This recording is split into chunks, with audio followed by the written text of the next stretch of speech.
Hey folks, Babbage here, back in the long dark. I had a few days off, but it is time to stream this weekend.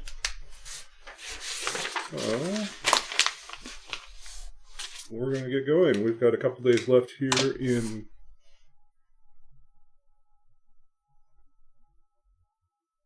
Oh, hold on a second. It's like the mic is working. Oh, yeah. We're not moving. That's why we're not getting any sound from.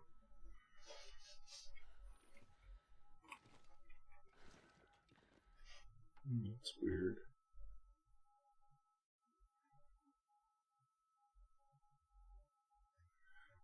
Okay, let's see.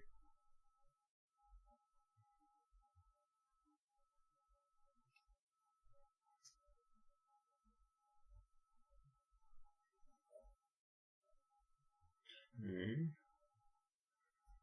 Just checking under settings here, trying to figure out. Okay, there we go. Barely walk with this much gear. Okay, middle of the day. It's our cabin fever risk. Have food. Need to cook some more stuff here.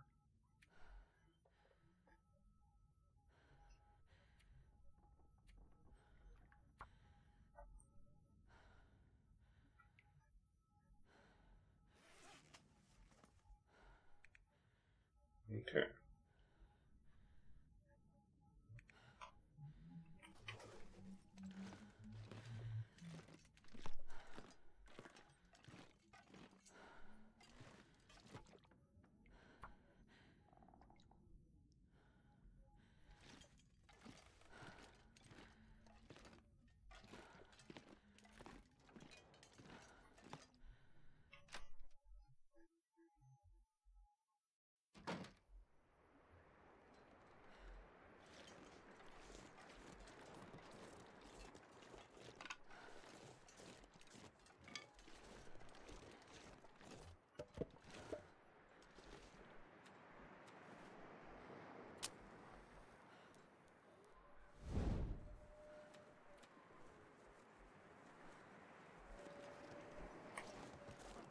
This pack is getting too heavy to carry.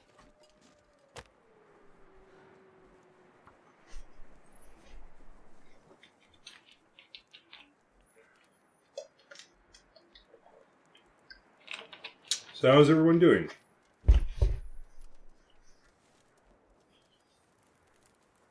Wait, that didn't work.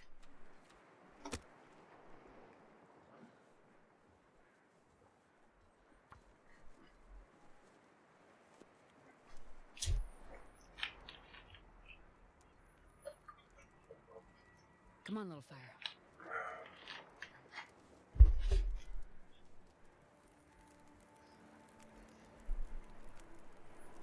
Perfect.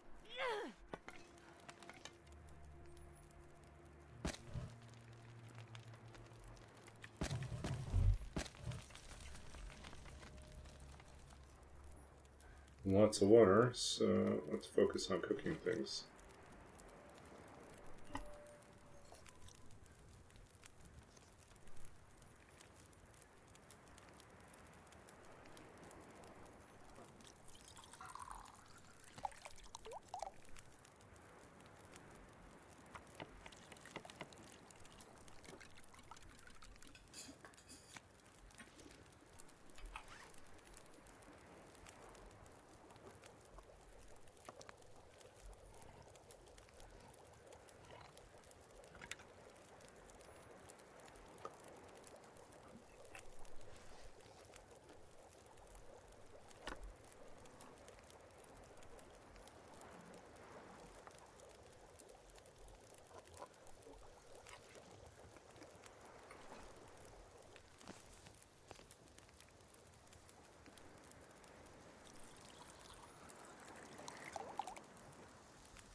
Cooking 3.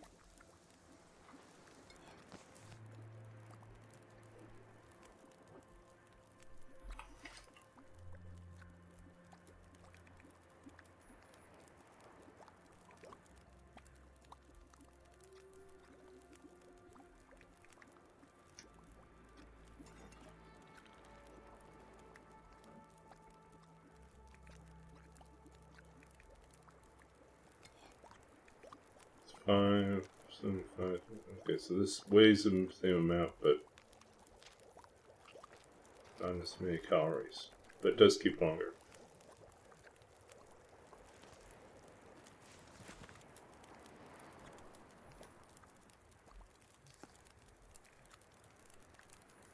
Oh, we can make a peach pie too.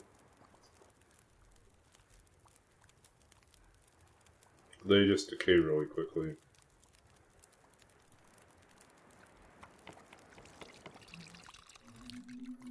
Hey, Roller. Good to see you.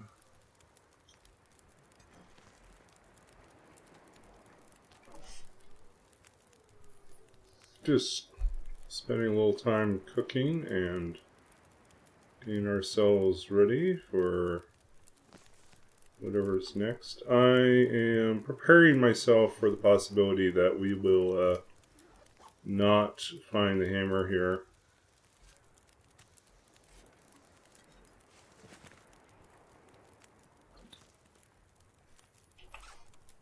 Let's see here. We're going to try to keep well fed, so we'll just eat everything that's...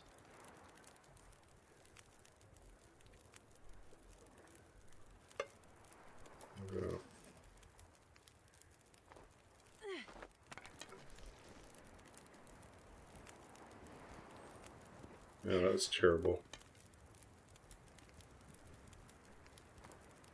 Better. Yeah, how's your weekend going?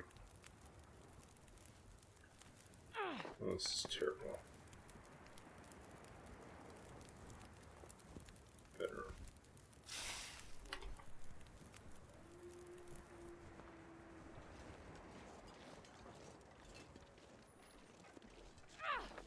Yep.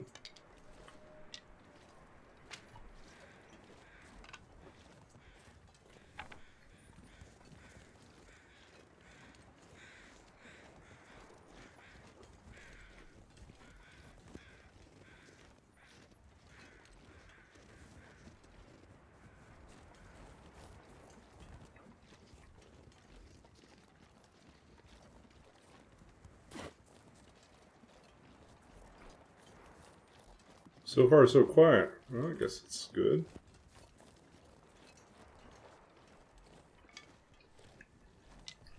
I had plans to go out and do more things today, but I didn't.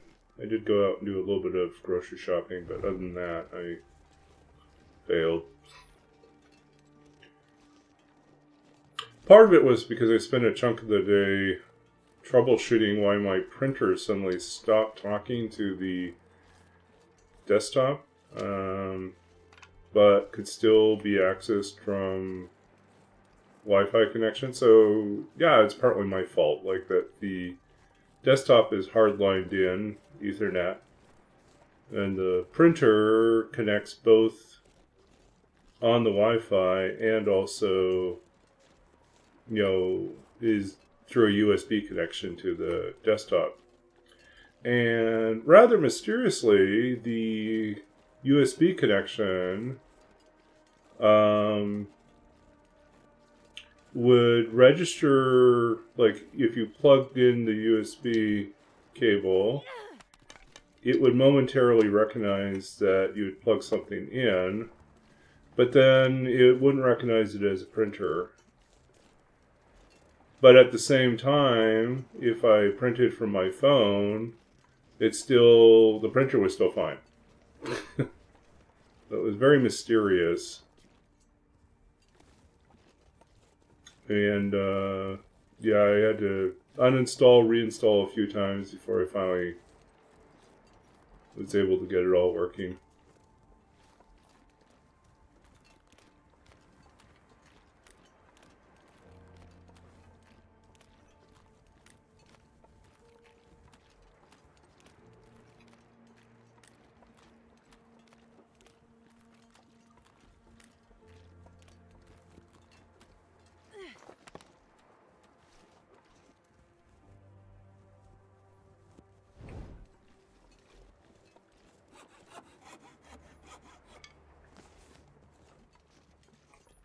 It's really foggy.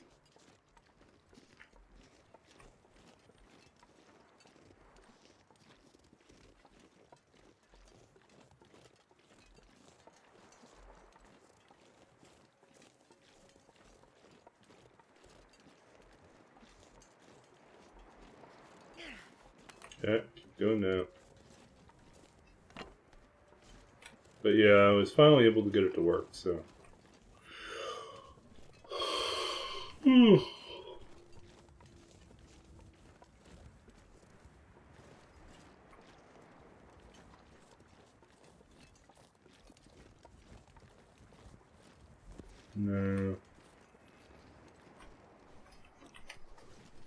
Trying to walk off our cabin fever risk. Fog's really bad right now.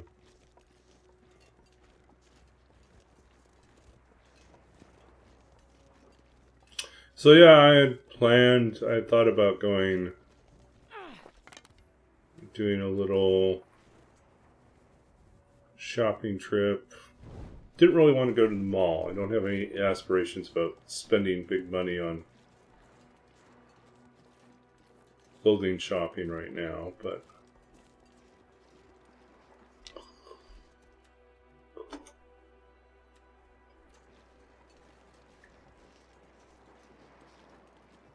I did think about going to Value Village.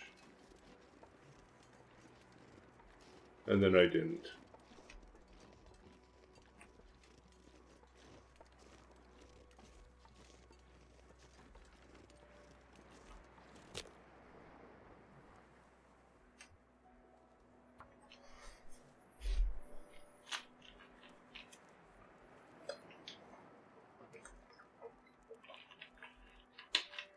Come on, little fire. Come on. Not warm enough yet. It is. The weather was pretty nice out today. Oh, yeah. But I just, I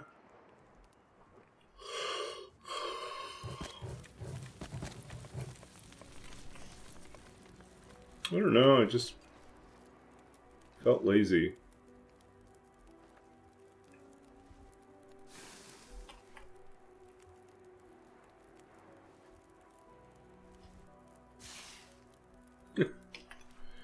I think my biggest problem, the thing I've been realizing as the weather starts to improve, is that I made the mistake of packing when I left Saskatchewan. I repacked all my stuff, and I packed like during a really cold period in Saskatchewan, and unconsciously ended up packing more winter clothes than I really need for being here in Toronto, and not enough spring summer clothes. And so I anticipate I'm going to have to spend money in the coming months.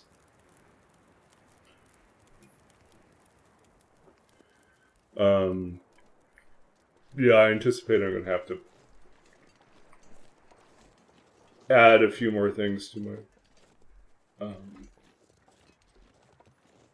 my summer wardrobe, especially given how warm it's supposed to get here in Toronto.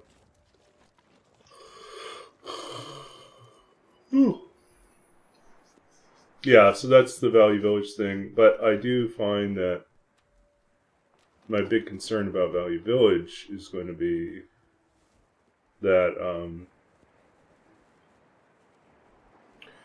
the previous time I went, I really didn't feel like they had a great selection for my size. So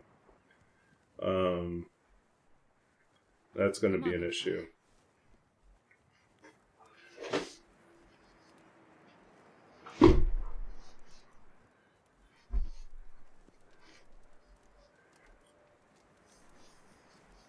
I think usually what I want is like an extra large, and at least for tops, right, and shirts.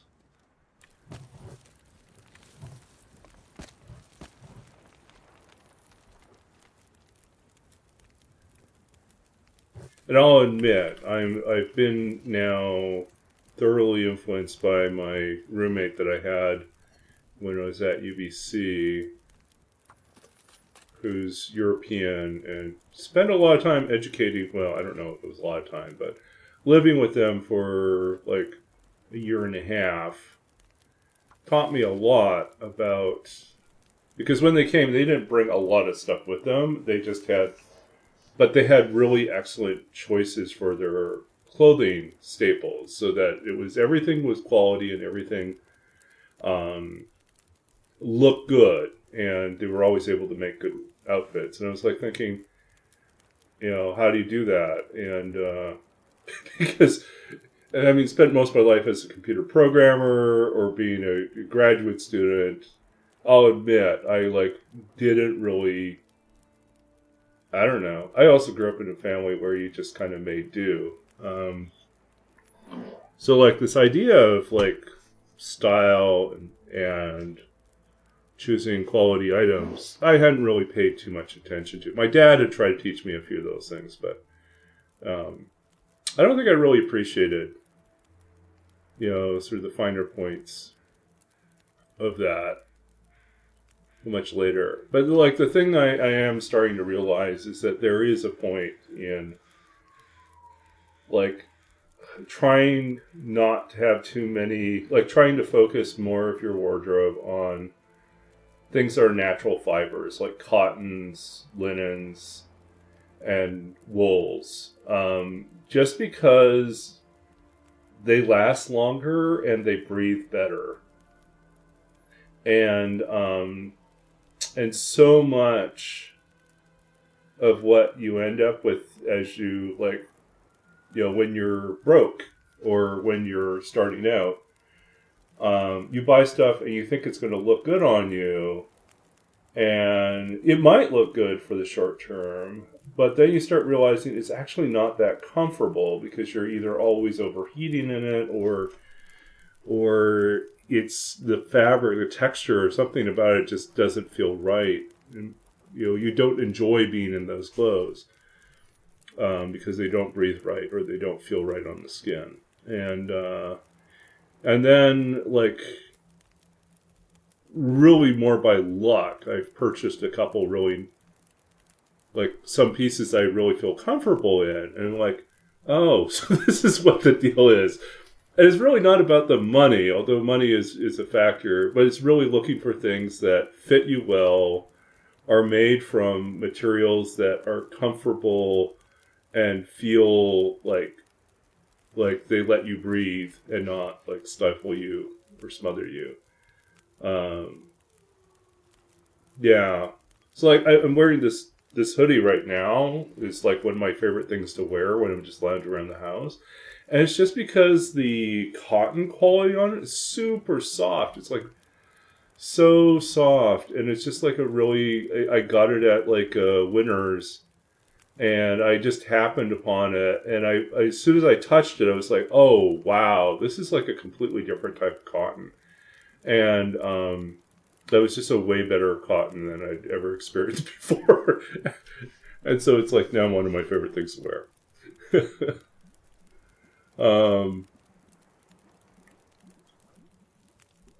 Yeah, it's interesting, stuff like that. But I've definitely fallen victim in the past to buying things because they look nice in the store, and then I got them home, and then just the practical day-to-day wear of them, I just realized eventually that either they didn't really hold their shape well, or they had other issues that I didn't really appreciate until later on. So now I'm learning what to look for in terms of some of the finishing details for colors and for seams, and paying attention to stuff like that, just because you just don't want it to keep falling apart on you. You want it to stay in good shape.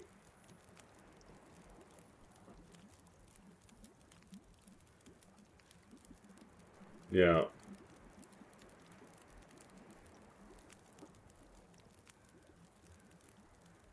It's like a sleeping bag. I think sometimes things end up at Winners or Value Village because they're a size that no one seems to be interested in. So I have noticed, and this is usually too big for me, but like the double, like the 2XL range, there's usually someone dumping stuff at Value Village in the 2XL range, or even 3XL range, and then there's usually one or two pieces that show up in the winners that are like, oh, these are really nice, but they're like in a size that no one actually wants. Now, I generally take like an XL, but for some things, the shoulders on the 2XL are better. And so then I'll just kind of try to see which one works better. But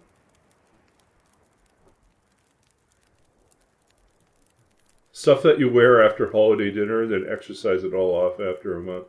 I wish I could exercise it all off after a month. That unfortunately seems to have been something I could do like 10 years ago or 15 years ago, but it's become increasingly hard to do that. I'm like,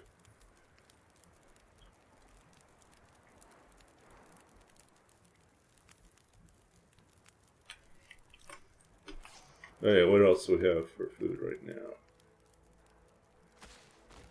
We still have two pretty full containers of food.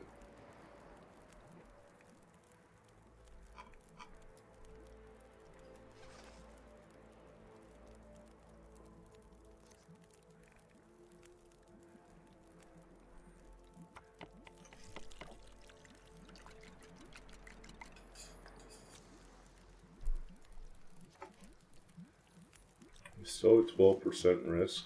That's not good.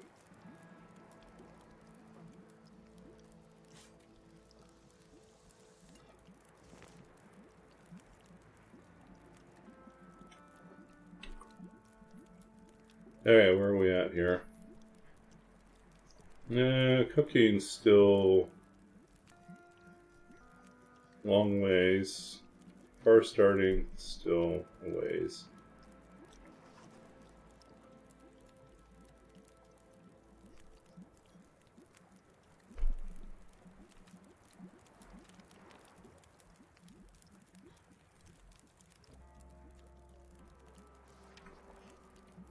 Oh, speaking of good deals, I was at the grocery store earlier today, and the potatoes, the yellow potatoes, were on sale for a 10 kilo bag for $1.97. You know what's ridiculous about that? 10 kilos, or is it 10 pounds? 10 pounds of I don't know. I have to check the back. Can't remember what it was. Anyways, it was a lot of potatoes for $1.97. Now, the part that's ridiculous is that a bunch of green onions is also $1.99. So, just a small bundle of green onions is $1.99, which is more expensive than getting a big bag of potatoes. That does not make sense to me. Yeah, the potatoes are fine. I was like talking to a coworker about like he was trying to sell me on his take on meal prep. So he says he doesn't like to cook, and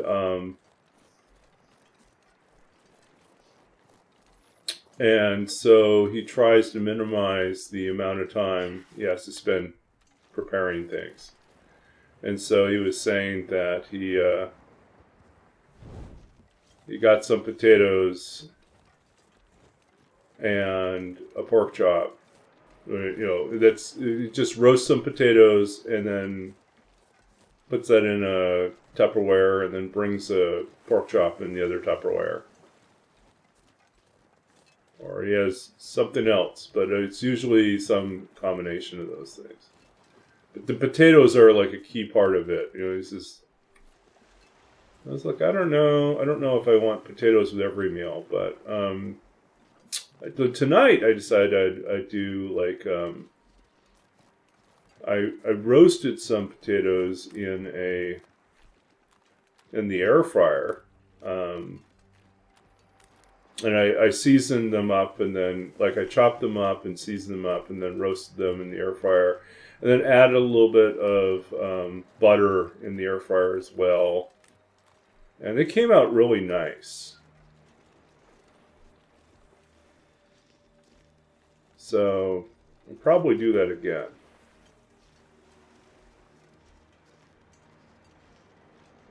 But potatoes are great because you can turn them into so many different things. You can have them whole. You can dice them up and do something with them, or you can boil them and mash them into something else. But all sorts of options.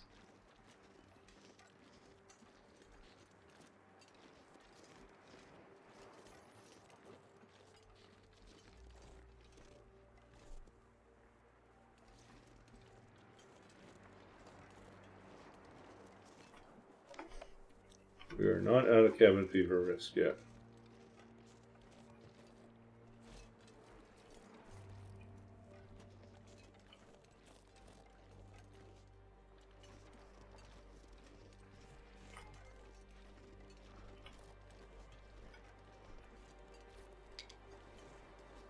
I am hearing something.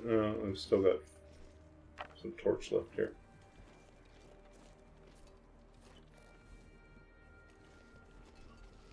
What does it sound like? I've got a bear.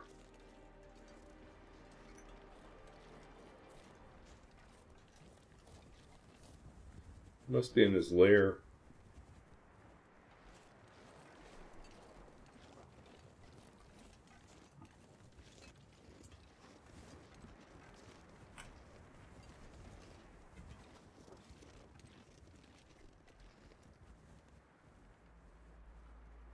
Oh, look at all those wolves out there right now.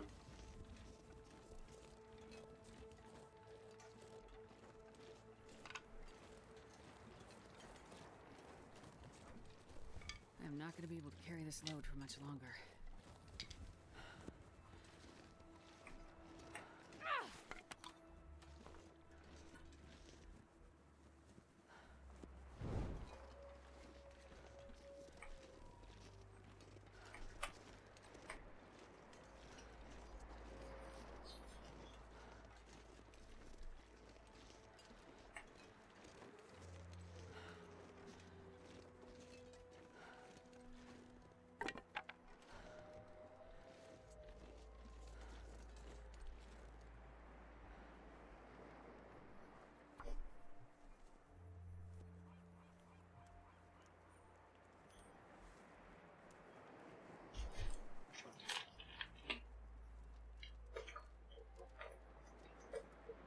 That didn't work.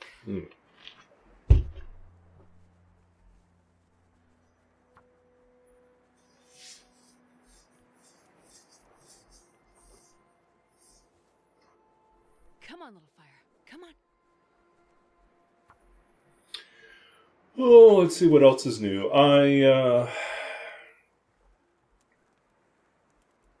Come on, little fire.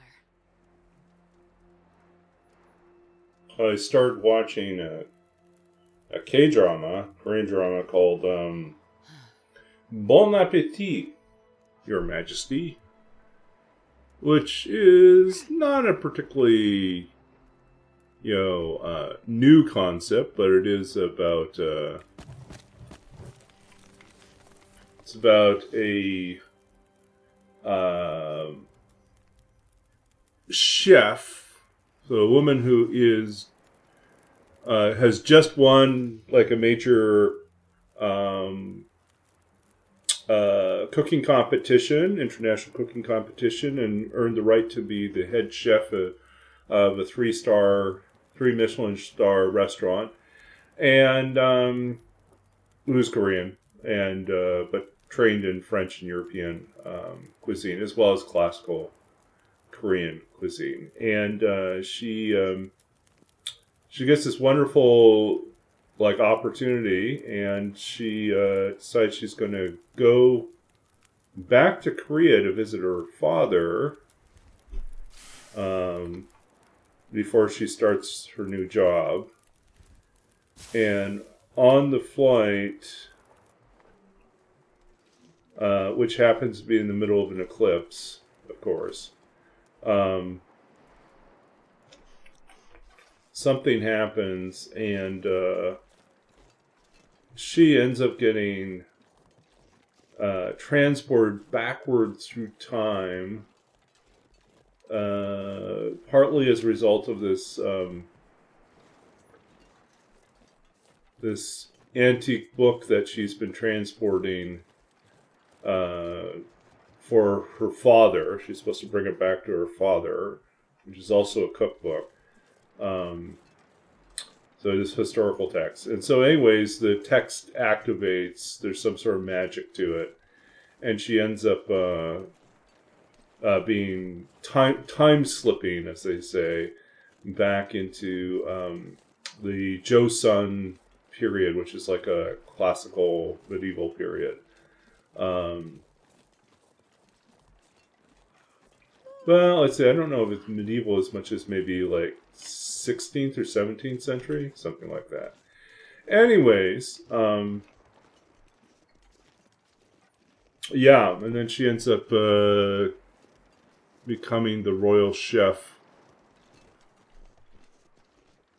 for a king who is famous for being a tyrant. And, oh, there's the bear. Hello, Mr. Bear. Feels like night is coming. Yeah, so she's got a very, very picky client, basically, who happens to also be an excellent,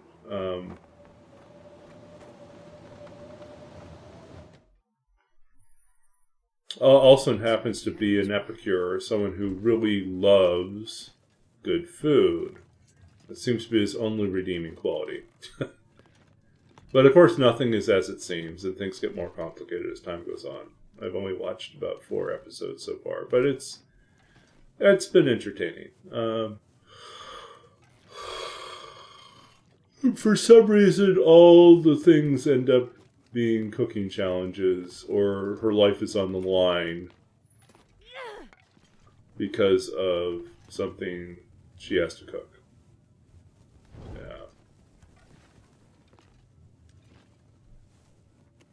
Oh, we missed this.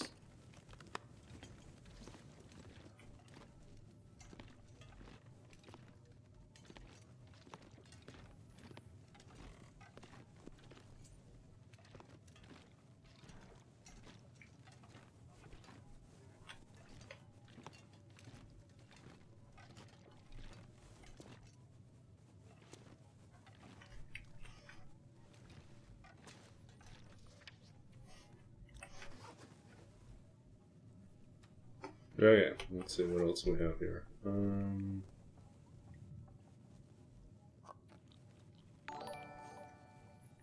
Hey, Fox, welcome in. Good to see you. Welcome in, Raiders. Let's give you a little shout out here.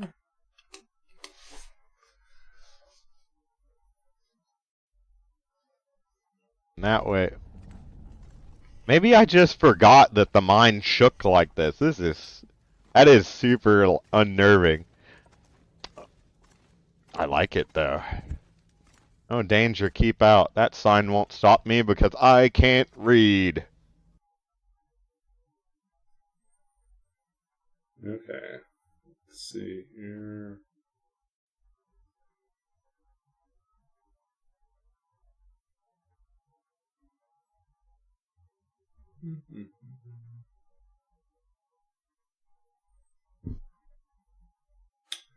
Yeah, welcome. So we are in the middle of our channel. If you're new here, I'm Babbaginator, and here's a little bit about me. And here's a little bit about our challenge, which is Roll With It, which is an Interloper challenge I invented a while back. Basically, if you like rolling dice, like your D&D or your RPG dice, then you'll probably like this challenge, because we roll dice all the time. And mostly it's to determine how long we're going to stay in each region. So, yeah.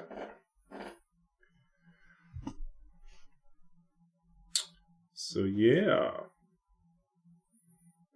So basically, for the first 50 days, it's very simple. It's 1 to 10 days in each major region, 1 to 4 days in each transition zone.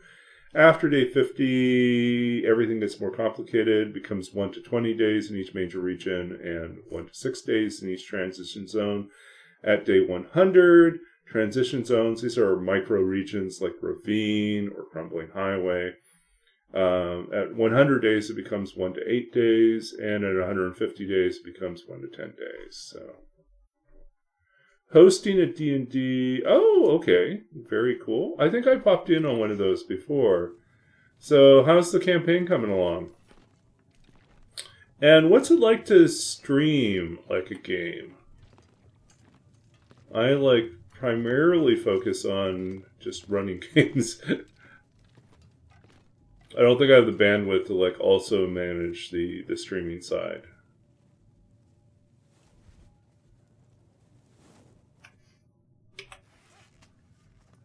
Okay, let's see. Anything else that we can repair?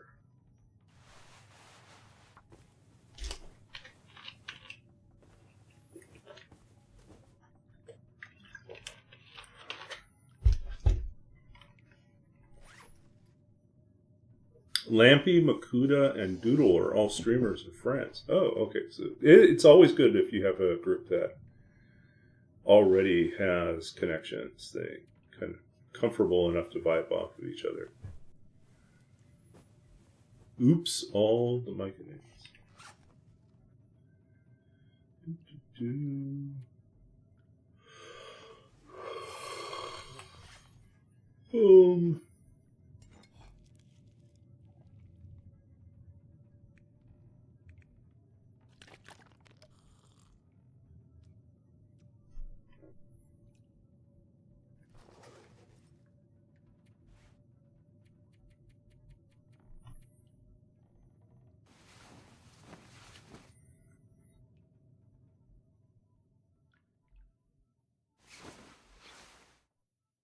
The Shroom with the Doom. If you run a campaign all about raiding Myconid colonies and stealing mushrooms, then you can call it Shroom Raider. There you go. That's my terrible joke for the evening. Might be the first of many terrible jokes for the evening.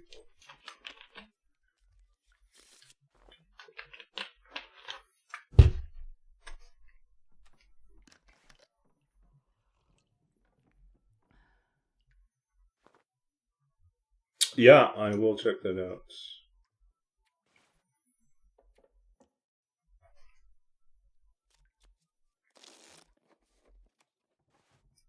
Okay.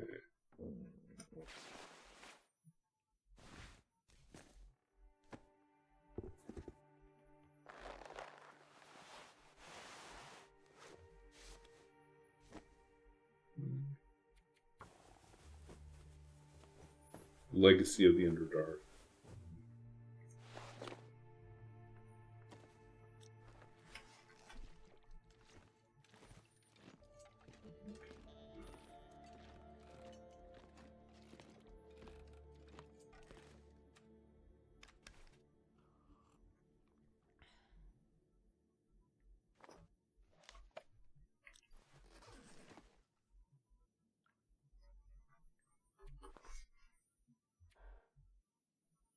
Okay, we're on day 15, turning day 16 shortly. We leave on day 17. So we need to start moving ourselves closer to, I think, Quonset.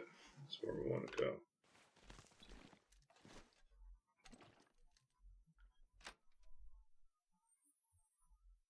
This pack is getting kind of heavy.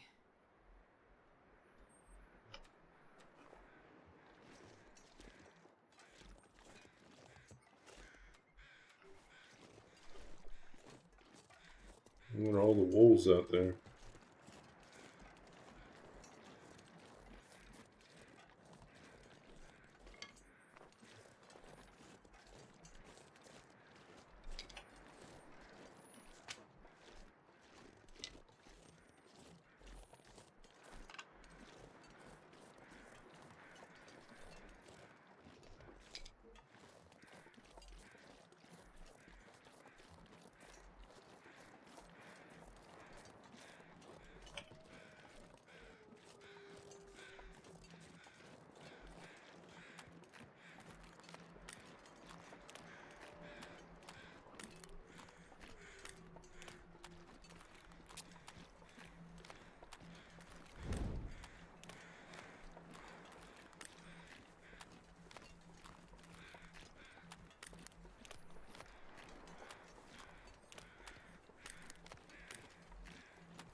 So, we have not found the hammer. But since we're here in Coastal Highway and we want to visit Desolation Point and Crumbling Highway early on, we're going to push through nonetheless and visit Crumbling Highway, where we'll stay 1 to 4 days, and then Desolation Point 1 to 10 days.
Come on, little fire.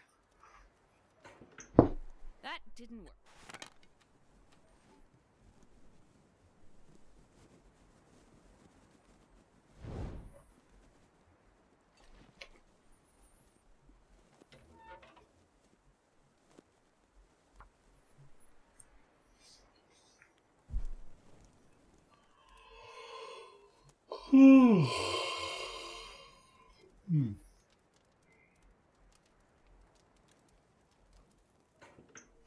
Why didn't that work? I don't know. Why didn't it work? You tell me, Astrid. Why didn't it work?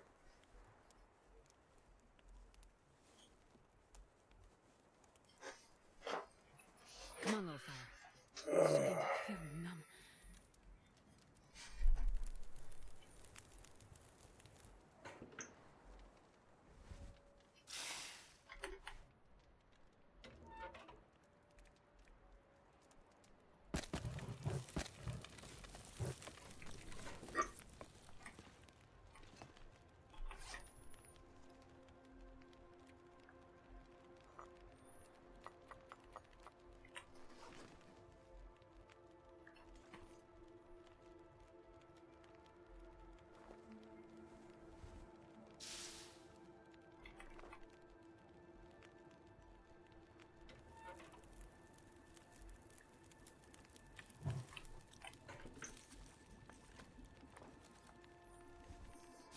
Tax evader.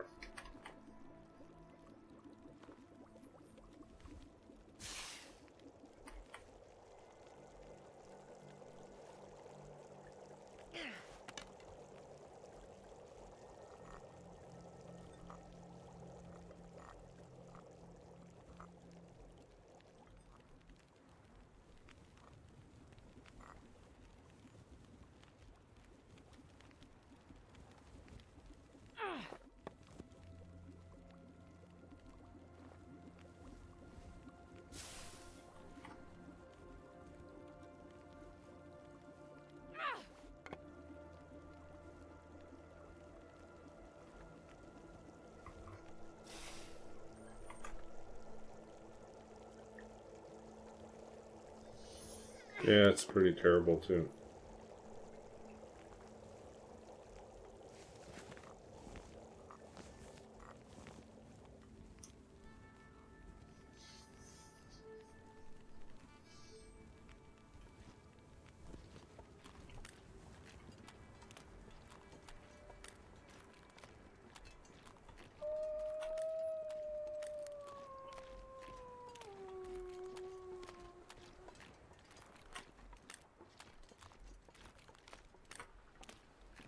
Uh-oh. He's on to us.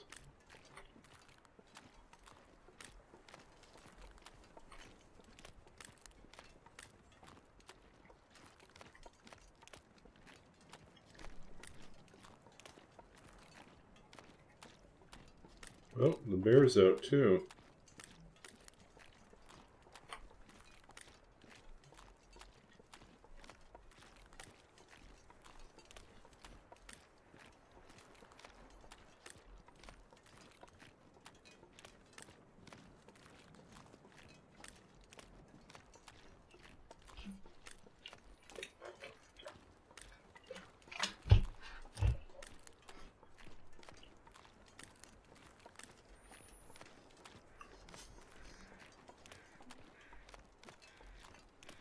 So I'm probably not going to do a very long stream tonight.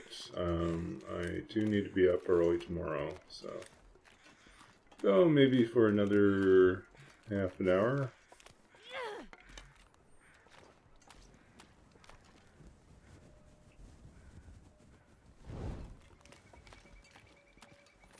Then we'll go find someone else to raid.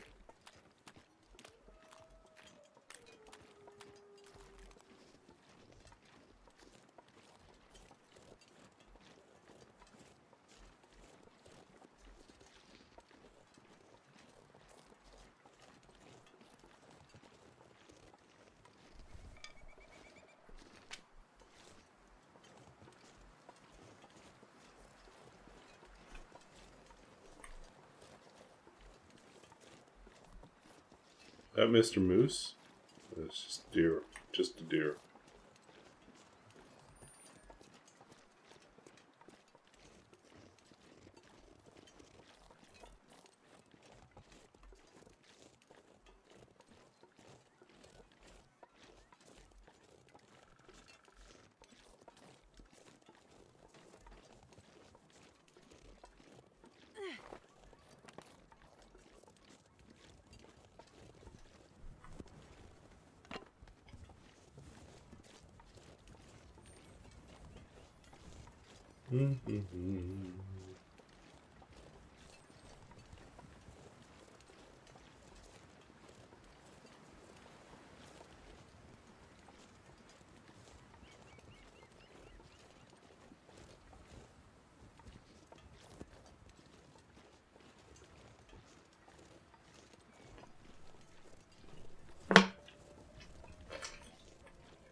So today ended up being a lot more relaxed. Even last night was more relaxed than I had planned. Last night, Friday night, I was originally scheduled to meet with my composer to watch through a rehearsal of the opera, and then have a larger discussion about like where we wanted to go next in terms of fixes and changes for the next rehearsal workshop. But she was not feeling well, so we had to postpone the meeting. So I ended up not having anything. And then today, Saturday afternoon, I usually have an online D&D game, but that also was canceled because 2 of our players were unavailable. So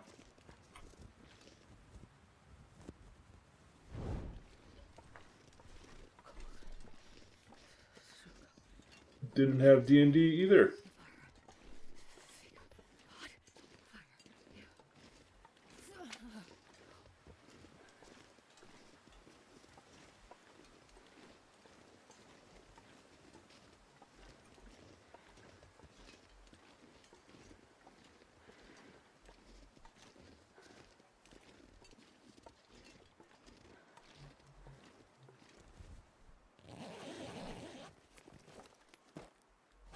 Oh, look at that. Box of crackers.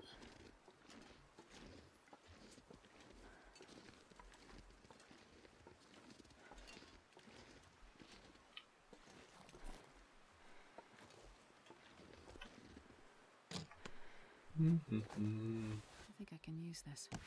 Nope, we don't need it.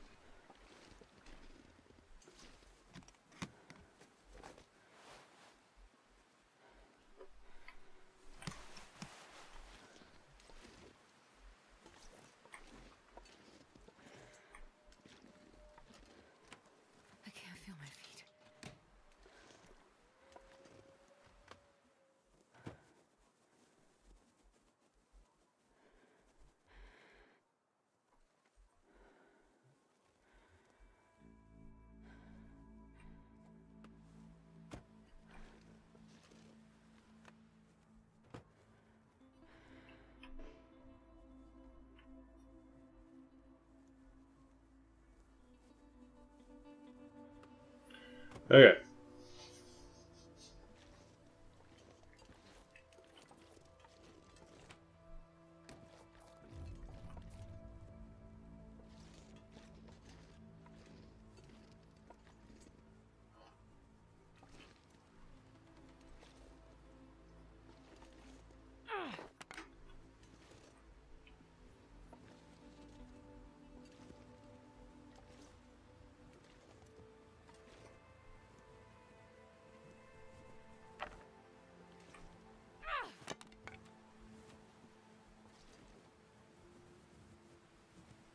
Mm-hmm.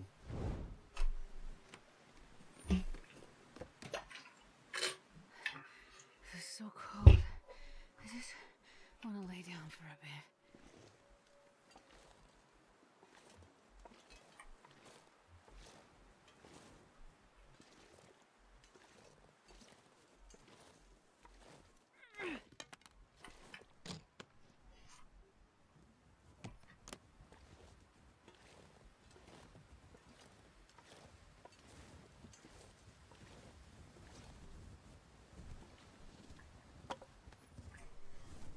Okay.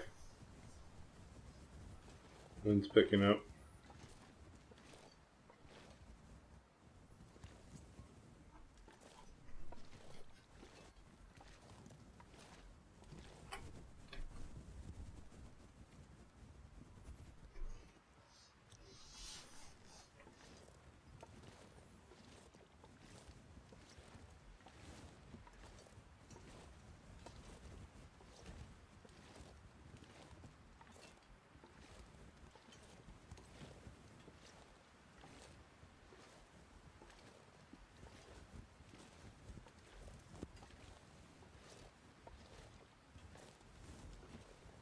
Okay.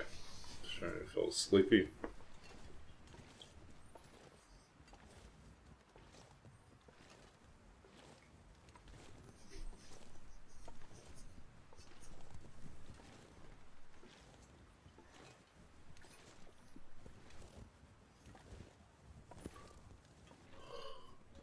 Mm.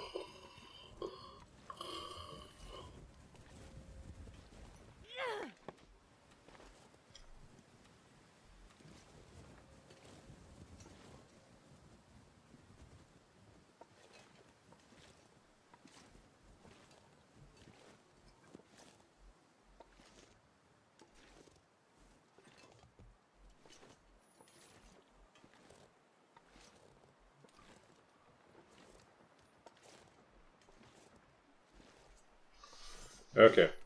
Mm-hmm.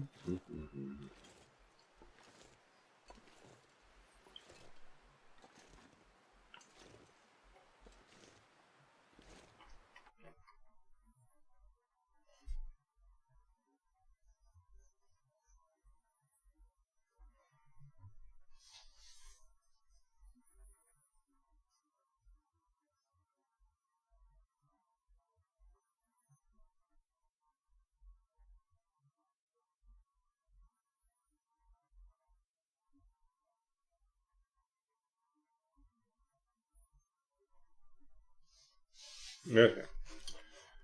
Feeling tired.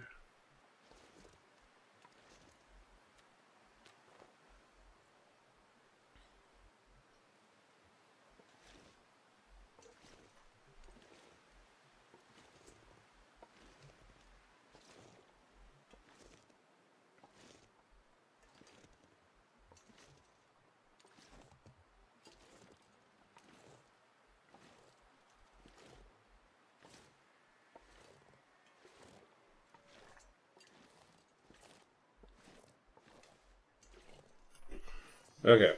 I'm getting sleepy here.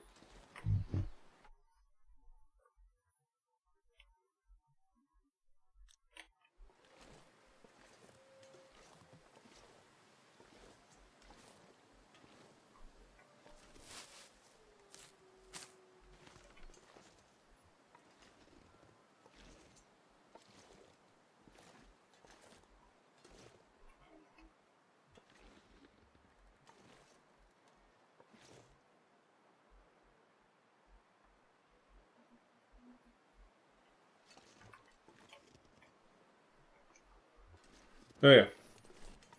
I don't know if we'll make it another half an hour, I'll be honest. I'm starting to feel pretty tired.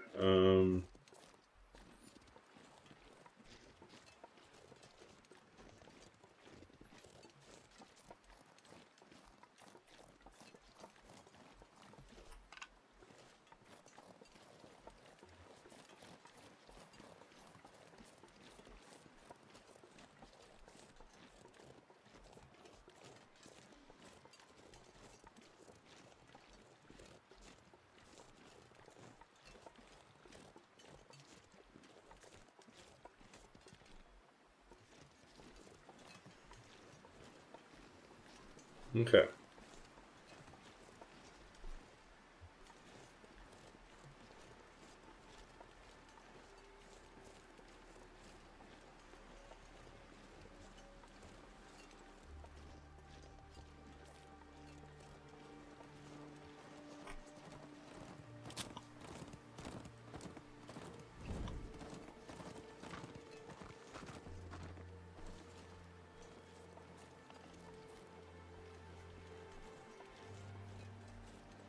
Good.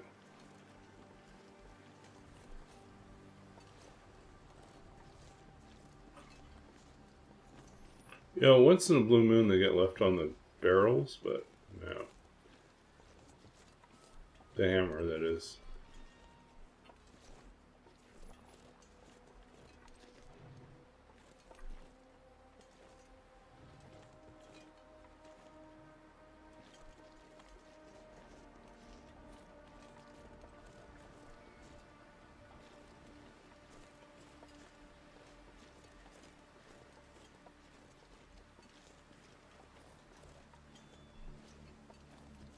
Okay. Let's go in. Yeah. I wonder if I can drop any of this gear. Poor Baba. Too tired tonight, I guess. Got an hour of streaming in. It's kind of sad we didn't get our full hour and a half or 2 hours. We just only got an hour. Sometimes you gotta know when to hold them, know when to fold them. Know when to walk away and know when to run.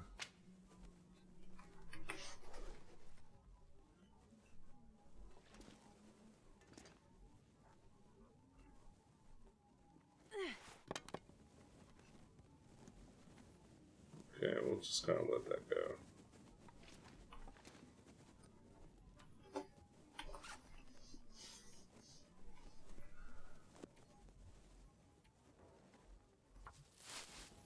Yeah, we didn't run away from the cougar, and that's when we learned from Kenny Rogers that we should run away. Know when to hold them, know when to walk away, and know when to run.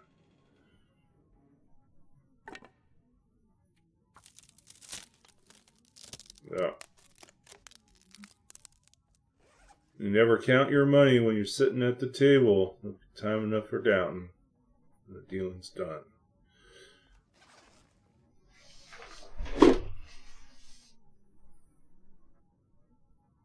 This will come in handy. We could read that too.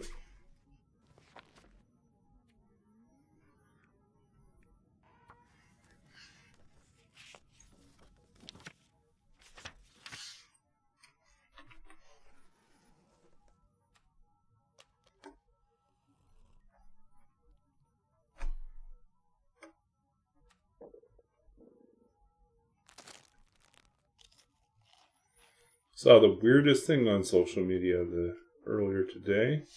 Someone posted a video clip of young Willie Nelson before he had the beard, before he changed his look, and he was still trying to be clean cut country and western, vocalist, and looked kind of like the old Nashville, Tennessee sort of polish. And then apparently he realized that wasn't him. So.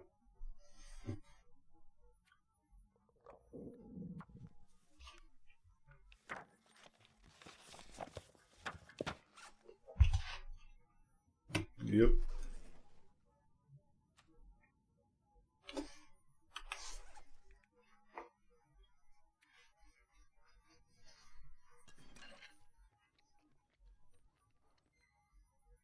Riker before the beard, that would also be kind of a wild one.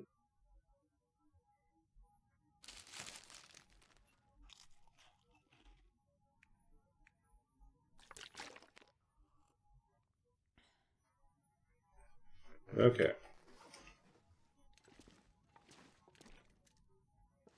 These are almost all good. Okay, so we made it to day 16. Too tired to really do more.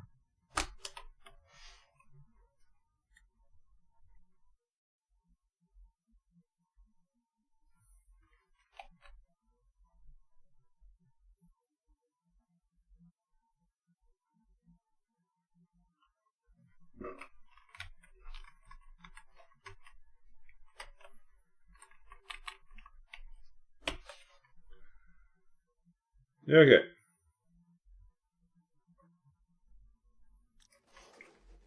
Let's leave and re-enter. Mark or save. I'm not sure Read a I can handle poem. much And we'll do more streaming tomorrow. I think I'll be up for it tomorrow. But I'm just kind of wiped tonight, so. So we're on day 16. We are going to read one poem before we go out tonight. If you're new here, I always read poetry at the end of the stream. Sometimes my own, sometimes other people's.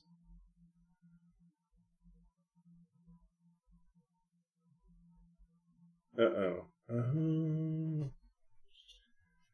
think that I know where that's pulling from, and that hard drive is misbehaving right now. So, we're just going to choose something.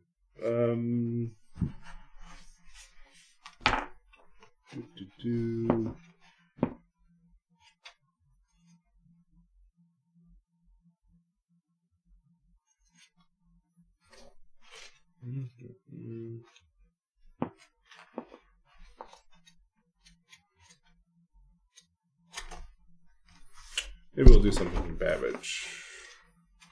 Okay, we'll read something from Babbage's Dream, my second book of poetry, published by Sundress Publications in 2017. And this poem is titled Case.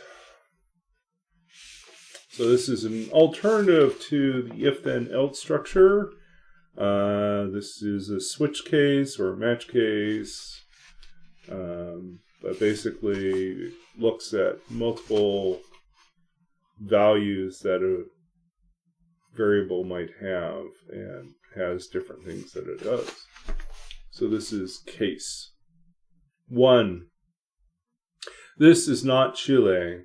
The land does not end under his desk, nor reach back across 5,600 miles, though F sleeps there as if it were his home. A familiar metal cave in its flame, his white shirt brilliant in the dark, the collar 2 bent wings of light. He is sunk down like a lost tooth, rolled into the earth, or last year's seed tossed out with the wind.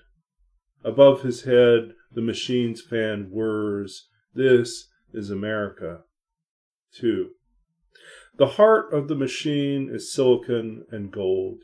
A square city run through with thin streets and wire.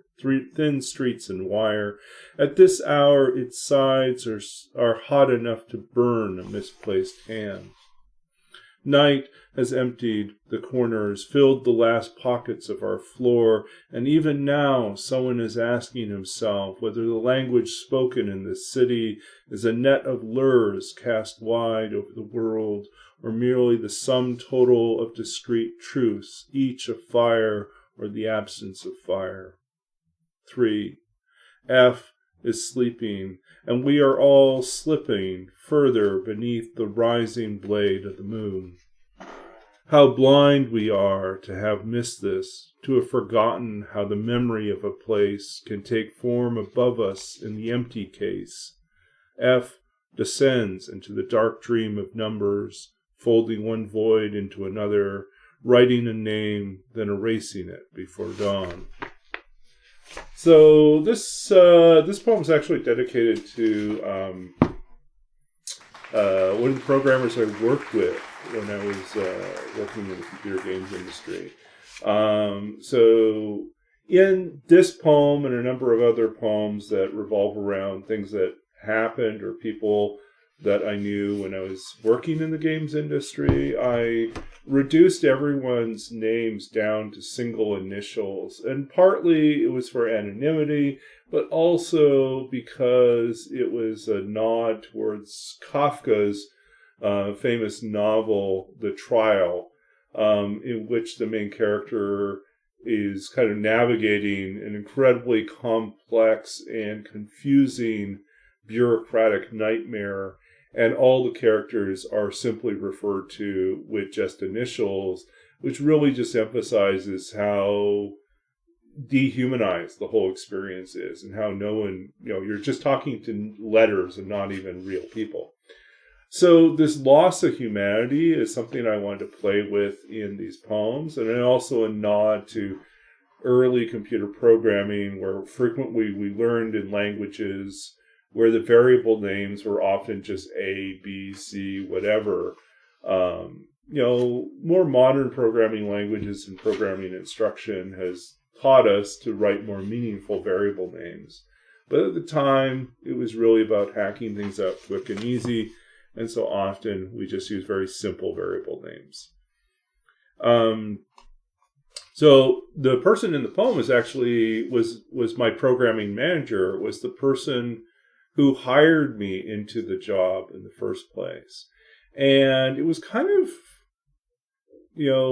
at the beginning, we were this smaller, just slightly outside of startup mode, educational games company. And we got bought out by another company who bought us and another educational games company, packaged us together, and then combined our two teams and brought us together in a brand new location. So we kind of got uprooted and moved, and we went to a different part of LA. And some of the management along the way with the new restructuring had decided they didn't like my programming manager. And so over the years I worked there, I watched as he went from being a manager and having, the respect and so treated with respect and treated with a certain amount of authority, to having him, and he and his wife worked for the company for years, and they were both originally from Chile, and so they were there on visas working for the company. And the company kind of, someone further up the chain decided they didn't like him. And so they ended up, they couldn't fire him or lay him off. So what they tried to do instead was they gave him a new title. So they moved him into a new role, gave him a new title. The title sounded important. It was like Director of Future Programming. But in reality, there was no real responsibilities attached to the job title. And so because of that, he had a lot of free time. And what they then did was they would assign him to work with other people to help them out. But basically, he was coming in as another programmer on someone else's team. So this led to the very awkward moment later on in my time at that company where he ended up working for me, on a team. On that particular project. But yeah, I was the team leader, the programming lead, and he was one of my programmers. And it was so wrong. And part of the reason, he put up with that, he put up with other like crazy, ridiculous stuff. Like he he and his wife had bought a house, and they had kids that were attending like elementary school, and they were very happy with their setup, even though it was a long ways outside of LA. It was out in Lancaster. And Lancaster, getting there and coming back during rush hour is terrible. And it was so bad that one of the things he would do throughout the week is he would stay in the office overnight, and he would sleep underneath his desk, which is kind of what the poem is about. That he ends up kind of this displaced, almost homeless figure, because of how much the job and the company were taking away from him. And yet at the same time, trying to restore a sense of humanity to him. And the ways in which, like, we read ourselves into his story, and so anyways, there's some of the things going on in there. Yeah. So in the end, the sad, ridiculous thing about it is he put up with all this crap, basically. And in the end, the company still laid him and his wife off right before Christmas, because that was the type of company they were. And so he and his wife ended up having to pack up and take their family and leave and move back to Chile. Now, in the long run, I think we see that it may have worked out better for him. But in the short term, it felt like a great betrayal. The company had betrayed a promise. And the company was guilty of doing that with a number of other people, not really honoring sort of the sometimes informal arrangements or agreements that we had, the trust that we had in sort of the agreements we had with why we were working there and why we chose to stay instead of moving on to other positions. So that new management really did not appreciate us at all. That's kind of like, those stories are kind of the reasons why I really got no interest in going back and working full-time in the games industry as a programmer. I just think that it's a really unhealthy space to be in.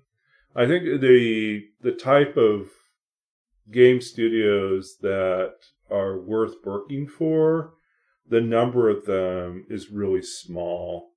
And I am really grateful that one of them is Hinterland, and the way that they look after their programmers, and how they really strive to ensure that there's a responsibility and care for the people that work for them. It may be annoying or a disadvantage for us when we don't see releases come as quickly as sometimes we would like. But having worked on the other end of being in the programming space, I do appreciate. Yeah, no worries. I do appreciate that kind of honoring the humanity of the people that work there. So I do think Hinterland's philosophy and their approach makes sense. So, grateful for it. I'm just saying, Fox, that I'm wrapping up a little early tonight because I noticed even though I've only been on for a little bit over an hour, I've just started nod off, and I think I just did not get enough sleep last night. I did rest a fair bit earlier today, but I just don't know. I think I'm just kind of a little tired today. So I'm going to take it easy, wrap up. We'll go raid someone else, and we'll be back again tomorrow night. I'll probably take a nap before we stream. That way I will be rested and rejuvenated. But yeah, we'll catch up. We'll catch up again. So let's figure out where we can go. Let's see here.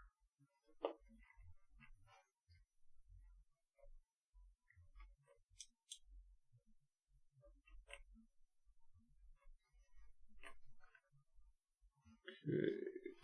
Do Twitch.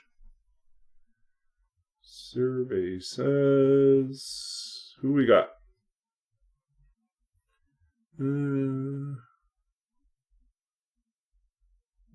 Mute. Sophisticat. I mean, a number of people are running to the story mode.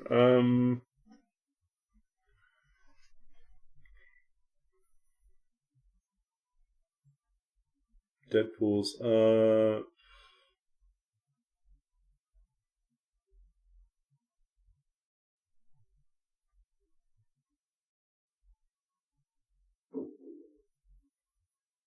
Bloody Cactus is doing first playthrough on Wintermute, but I think we'll visit.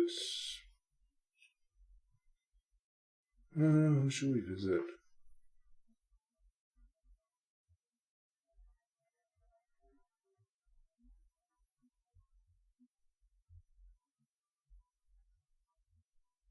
Yeah, maybe we'll do Bloody Cactus support. Friend.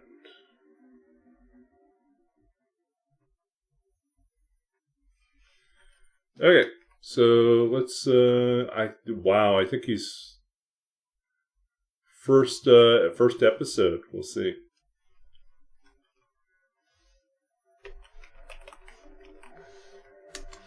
Okay, let's hop over there. We'll be in there for a little bit, and then I'm gonna go get some sleep. Thank you all.